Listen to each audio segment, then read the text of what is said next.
Okay, let's take a look at how we're going to be doing this project and how you need to be working to paint these sorts of backgrounds. So here's some of my reference images again that we were looking at in the previous video. I really like this one. I think it's really cool. It's got a neat vibe and feel. I like this structure up top. It's really cool. Um, I could see maybe getting a castle tower in here, maybe in the foreground, one in this part here or something would look really cool. But I like this overall layout here. Um, this I love the colors. So that the textures in it are looking really cool. So what we need to do is we need to be able to sort of figure out how to replicate this sort of thing, not paint this, not just take this and do the exact same thing, but get this sort of look and feel to it.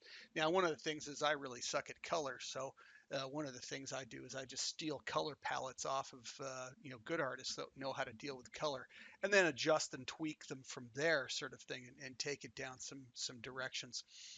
But this image here is a really good example of how to get depth. We can see that there's a foreground, a midground, and a background.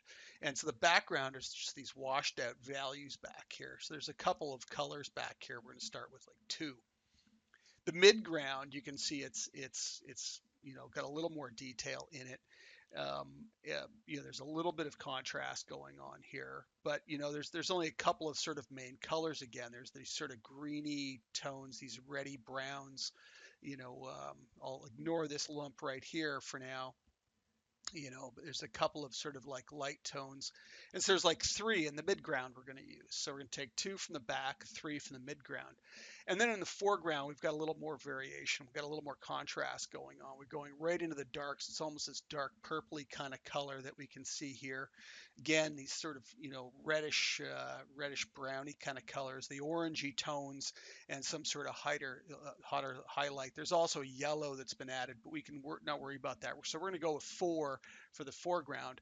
So what I want you to do is look at, a reference image that you think is cool and you like the structure of it. And it's inspiring and you can see your castle tower being in there and figure out how you can use it. You don't need to paint it exactly. It's not what we're doing. We're not copying somebody else's artwork.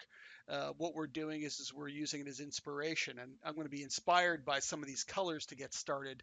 And some of this structure is kind of cool. I like this mechanized stuff that he's got in here. It's kind of neat.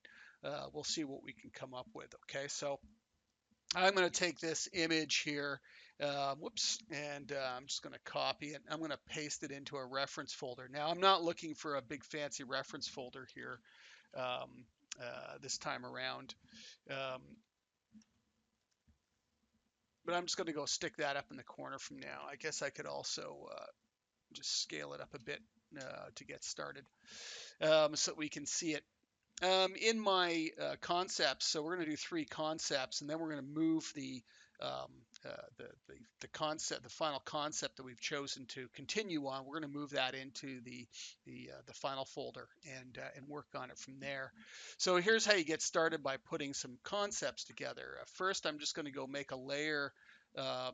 Probably just above. So if you notice, I've got my concept one, but I've got a foreground, midground, background folders. I'd break this down and break down your everything quite a bit. So what I'm going to do is go in and grab a brush that's fairly hard, maybe something like this. It should give me, the ability to make, a solid swatch out of it, sort of thing.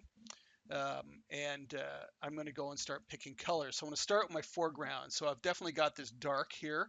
And so there's one of my dark values that I've got going. I've got some of these reddy browns, probably something like that. I've got real orangey kind of hotter tones, maybe like that. And what else? It looks like I've got some of these lighter sort of browny tones in here. Let's try that one there. Maybe something like that. See what that gets me. So there's my immediate foreground colors. It isn't all I'm going to end up using necessarily in the end, but it's certainly a good spot to start. So those are foreground. So then I want to consider some midground. So I'm looking in this area here in this image. So I've got these kind of greeny colors. I've got maybe there's some of these beigey kind of colors. Maybe something a little bit darker. Um, and it's nice because what it shows you when you do this, I'm holding down Alt, by the way, to get the color picker. You can see the previous color that's picked down below on the bottom half of that sort of inner circle. So it's nice. You can kind of make sure you're getting something that, works with it. So these are our mid-tone colors. Now we've got some of this orange in here, and we'll probably add a little bit of that. We can steal this orange and whatever else later and tack some of that in, but it's just a small spot, so I'm going to ignore that from now.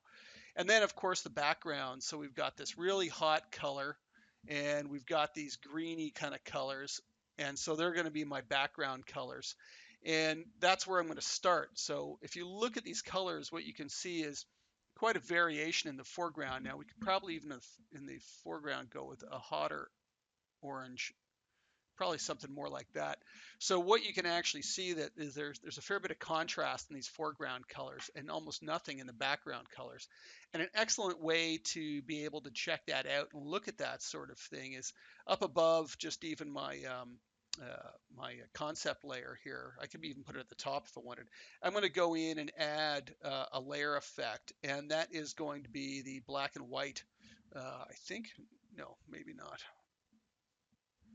Sorry, I was losing my mind there. Yes, just add the black and white filter, drag it to the top. I actually wanted to see it on here, and inspect this in grayscale as well. So what you're seeing then is the tones, the values of your colors, not the colors themselves, which are actually more important. So you can see that we've got, blacks to brighter values here, nearer whites in this foreground area. In the mid-tones, it's just kind of mid-tone grays, and you can see that we've chosen just sort of mid-tone grays here. And then in the back, there's a very subtle difference between the values. That can help a lot. So it's nice to actually be able to just leave that there and be able to toggle it on and off to see that if you're getting value separation, which is what we're looking for. So to get painting this then, I'm going to go down. I want to start with my foreground elements. So I'm just going to go take my image again and just shrink that down. I want to make sure this is a smart object. If you drag and drop in, it's probably better because it'll start as a smart object. And I'm just going to push that into the corner. I'm going to go down to my foreground layers or folders and stick in a layer here. And I want to start with maybe my darker brown. I'm also going to switch my brush out now to something with a bit more pattern here. So this one that I've got is it's got some patterning and stuff to it. Take a look. It's square. You can find others in some of these other brushes that are square.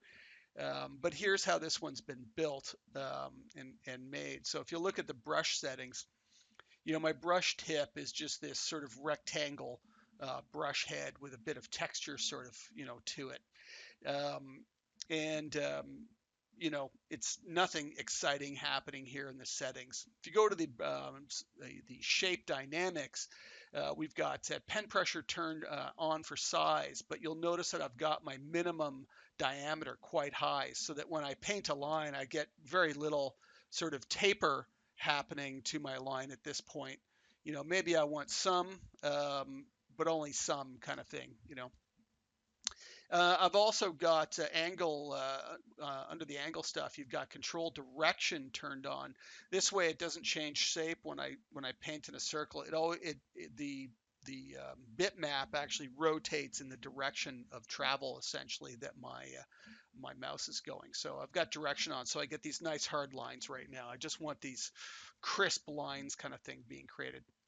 Dual brush is turned on, and it's just taking this, it's hard to see, but it's like a texture here with just sort of some wavy lines on it.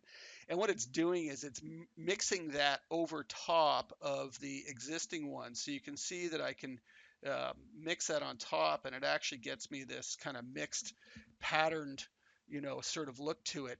And so that everything I paint has got some texture to it, and it isn't just a hard, sort of, fill kind of thing. So if I turn off that dual brush, you'll notice I get quite a hard, line here. It's completely filled. Turn on the dual brush, and I start getting this texture happening in the brush, and it'll just ensure everything's got some life to it, right? And so then under transfer, this is opacity. I've got it set to pen pressure. And of course, you could also set a minimum. So I could even turn my minimum up somewhat so that I don't get so much fade off on the ends if I like. So that's my brush that I'm working with. Nice and square, nice and boxy, nothing fancy. Don't use a pointy brush in this case. We're looking to bang things down really quick. And this is literally how I want you to paint. Everybody seems to struggle with this. They start looking closer and closer, and they zoom in closer and closer. At this point in time, you don't need to zoom in at all. Your canvas can just fill the your painting area, and we can go from here. So I'm going to take this brown color, and I'm going to start thinking, I like some of this sort of framework that they've put in here. So in the foreground, they've got these nice shapes in here. It tends to cascade all the way up, and there's some spiky bits that stick out. And yes, this is how fast I expect you to paint. I want you to just think quickly. So we're looking at form, and then it cascades down along the bottom here. And, it goes up on the other side, and it kind of, it's nice. Again, it's got some spiky bits going along there. Now, one of the things is we're looking at white on the background. What we probably should do is take some sort of background mid-tone color, maybe our background green, and I'm going to put inside of this concept, I'm going to add just a background color in here. Not, I could put it in the background folder if I want, but I'm just going to stick it underneath. I think that's in the right spot, and I'm just going to Alt Delete that in there, so I'm not painting on white. And back to that mid-tone, the foreground, and start considering how it's going to look. Now, I don't actually like the fact that the brush is, the transfers. I want it crisper. Yeah, there we go. So it's not fading off so much. And again, this is kind of the very first foreground element. There's some, tones, some of those other tones in there. I can see that there's some other, tones kind of coming in. And again, I'm using just my square brackets for size. He's got some lines in there. There's some stuff coming down here. Fast. Don't overthink what you're doing. Don't start dwelling on stuff. Still in the foreground, I'm going to drop in another layer, and it's going to be behind this one. And it's probably going to go more into these sorts of tones that I've got already on my brush. But again, they've got these nice, I don't know, sort of spiky bits kind of coming out that are looking cool. And it's going up into these cliff sides. And again, even the color right now is not all that important. It's more about sort of, are we getting separation? So that piece is going to come down, and there's going to be more spiky things in there. And we'll eventually start to fill in everything as we paint, and get rid of all the sort of the holes and things. But right now, until there's structure and depth to this, it really doesn't matter anything else. So in here too, there's going to be, there's some kind of semi, they're sort of a little bit further back in the front.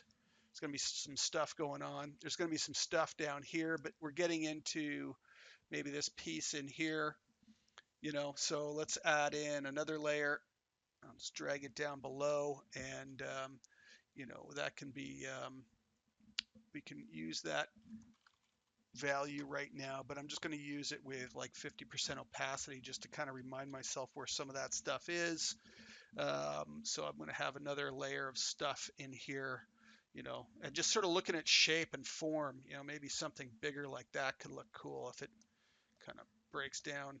And then maybe over here, and we want to kind of try and get that flow of looking like it's moving up into it. So how do we get that sort of shape going on fast? You're just scribbling. You literally are scribbling at this time. You're trying to get overall structure kind of going. Back to that mid layer of my foreground, I'm going to just go and add a little bit of those browns again, maybe with a bit of opacity on my brush, 50% or something. And maybe then to the foreground one, and make sure you're going back and forth between your layers and really think about your layers here. I may even turn off the transfer entirely. think I'm going to turn off that transfer, and I think I'm going to work with just opacity on my brush. And so this is now foreground element here, and then there's like some, pieces down here, and sort of pillars sticking up. And somewhere in there, this is some darker stuff. So what we want to do is just, again, you're just sort of thinking about, how do we, can we get some form kind of going? Again, you're looking at depth. So if you squint at this now, you can definitely see that I've got a foreground starting to pop out towards me. There's contrast in it and stuff. And we can start seeing some sort of shape and form going. So let's head on down to our midground. I'm going to stick a layer in the midground now. Midground colors. These are the only ones I can use. So I like this form sticking out here. I'm going to move it over a bit. And, maybe not as high up. I'm thinking of something on there, but, it's kind of cool the way it casts back down this way. So it's going to be, it's going to be in here somewhere, it's got quite a purpley tone, doesn't it? I kind of like that. It's going to come back in here, and then there's going to be some other elements that are going to be kind of cascading up there, and then other pieces back in here somewhere that I'm going to sort of cliffside or something. Maybe another tower of cliff there. It could be kind of cool. It's like a tall piece sticking up. Let's see what happens with that one. And then, some of this is starting to fill in down here a little bit. So this pathway is going to cascade up. It's going to look kind of cool. And then maybe it does go up over there. It could kind of look cool. And again, I'm just going to go and grab some of these other values and just, this is going to pick up some of those sort of, you could call them highlights. They're going to be just, shape and form that's happening on it. And you can stick in some of the darks, right? But again, sparingly at this point. I mean, we don't want to try and make this dark. If it gets dark, we get contrast in this, all of a sudden it is going to pull forward in the image, and it's going to start competing with the foreground elements that we're putting in there. And we don't want it to do that. So that's looking kind of cool. Kind of like some of that going on there so far. Maybe I kind of like this piece sticking out. That's kind of that could look kind of cool. It's got a nice form to it. Some of these elements down here, again, maybe a little sharper, maybe a couple more of them or something happening. And now into the background. So we've got this background color. So really all we got to do is paint with this one now. So I'm going to go to my background, throw in a layer, give myself a bigger brush, and just consider I've got a lot of these hots here. I'm going to take my brush weight way down here and just kind of consider where that main light source is. It's kind of like where the sun's back here coming through haze, right? So that's starting to push through. What it also does is it makes this point here pop. They've used this choice of putting it right behind this, and it kind of highlights this area here almost. So that's actually starting to look kind of cool. These green values here, I'm just going to take this and use it just really light. So I've taken the opacity way down, just to hit 1 on the keyboard, just to sort of get some, texture going on back there. But with this hot area here, it looks kind of cool. Just it's really selling this lump here. You could even sell that one too if you wanted, stick a piece behind there. Does it look right is what it boils down to. So what you need to do is look at this now. Yeah, I haven't got a castle tower in here even right now. We're gonna try and figure out where that goes, and I think that's gonna probably go right behind this layer. So I'm gonna stick one here, and I'm gonna define my castle tower with my brown, and kind of go with the brown. And it's gonna be a pretty traditional castle tower. I'm gonna go right to full opacity, and get my castle tower in here. Again, don't think about trying to paint something specific right now. I'm sticking it right in front of this other thing. I could move it if I wanted. You want to try and get it in a third as well. So if you break your image into thirds in both directions, we can get elements in our thirds, are the kind of nice place to put them. I'm going to think really traditionally here of a, typical castle sort of shape. Maybe this is, some sort of rooftop on it. And you start looking at this, you can see that it's kind of popping out a bit. I'll take my opacity down with some darks. I'm just going to shadow it real quick and maybe hit it with some of those oranges for some of the highlights kind of thing, and then down at the ground again too. So back in my mid ground level here, I've got some of those orangey kind of colors that really sort of made things pop in the foreground, which are kind of cool. And that's kind of looks neat. And then back to my foreground element, maybe add some of those in so it ties it into the foreground and brings it forward. And my lovely daughter just delivered a smoothie to me. It looks awesome.